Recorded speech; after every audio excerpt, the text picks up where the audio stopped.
and we've generated 2.4 billion rand of free cash flow from all of our operations.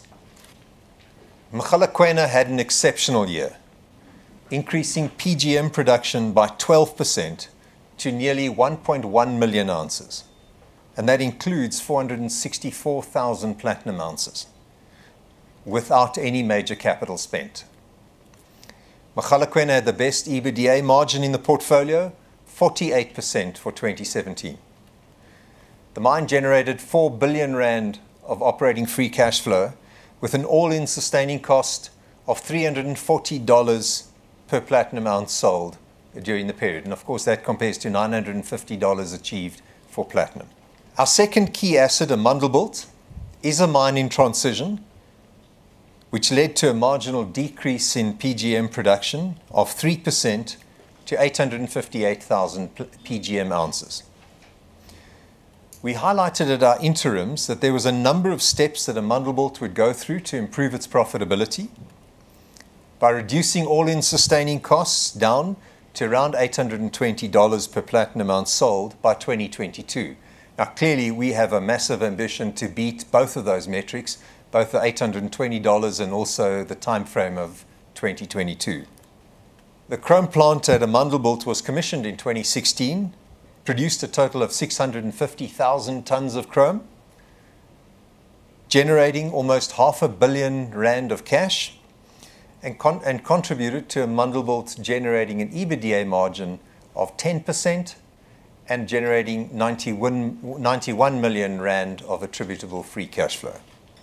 On the environment, we continue to find improvements in both energy and water intensities. We reduced our greenhouse gas emissions by 8% as a result of a 5% improvement in emission intensity. To achieve global best practice, we'll be spending 2.5 billion rand on SO2 abatement projects at our smelters over the next few years. We've also made considerable progress in the management of our hazardous and non-hazardous waste to landfill, improving by 39% year on year, with programs and projects in place to achieve a zero waste to landfill ambition. We continue to make a number of social and community investments, with our total social investment of 295 million rand in 2017. We've completed 16 projects, including 8 schools and educational projects, 5 infrastructure projects, and 3 healthcare and clinics. One of the projects that we're particularly proud of is the involvement of the community at our chrome plant at Amandelbult, which was commissioned in 2016.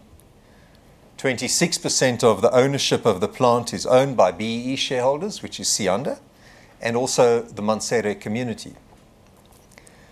Due to the significant cash generation of the chrome plant, a distribution of 140 million rand was made to our BEE partner in the community this past year, of which 89 million rand was used to settle their debt and the interest, and then also 51 million rand distributed as a dividend. Martin Creamer from Mining Weekly Online. I'd just like some sort of update on your modernisation program. And also, you mentioned that hydrogen infrastructure was the biggest constraint to fuel cells. Do you see any improvement in the building of hydrogen infrastructure? There's a number of very exciting things that continue to happen on the modernisation program.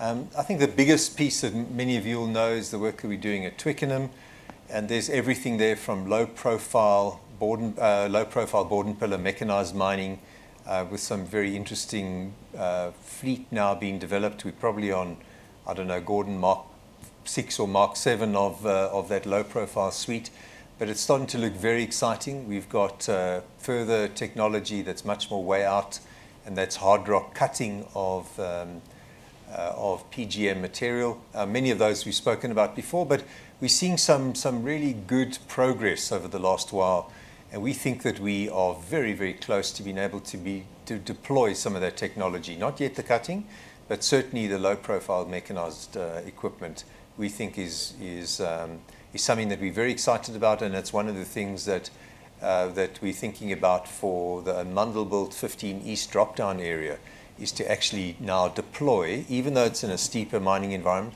actually deploy some of that work that we've been working on. So what we've been trying to do is to say the next generation of expansion at Amandelbult, we don't want to be conventional mining, and it must incorporate now many of these things that we've been working on for many years. But then at the same time, Dean and the team have been doing a lot of work on more immediate, shorter-term solutions to improving productivity, improving safety.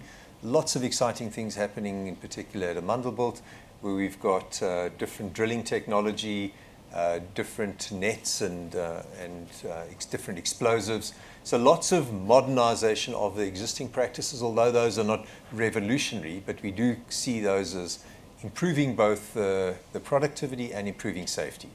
At the same time, in our refining business, there's lots of work that's happening. We're testing with Group TNS. We're testing things like different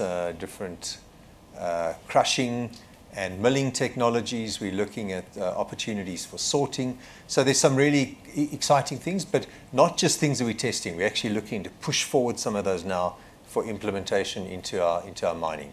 This year already, we think that we're going to be pushing ahead some of the technology advances at Amandelbult, and we're looking to see how we can fast track the study work to get the new technology into the drop down at 15 East. Because that's ultimately going to be the solution in the Middle Laagte area at Amandelbult and the next generation of big expansion at Amandelbult. And we want that to be mechanized, modernized mining and not old-style conventional mining. Hydrogen infrastructure, I think, has been rolled out quite strongly. Andrew, do you want to talk about some of that? Certainly the hydrogen infrastructure, particularly refueling stations, is critical to the broader rollout of fuel cells. What we've seen this year is steady progress across the traditional markets, Japan, the US and Western Europe.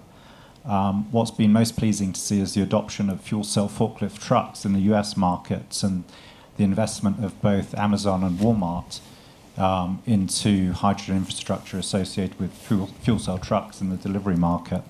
So that's all been very positive in those traditional markets. What's been dramatic, however, is the increase in hydrogen interest and infrastructure investment in China. So we now see the prospect of more hydrogen refueling stations in the next 3 years in China than the rest of the world combined.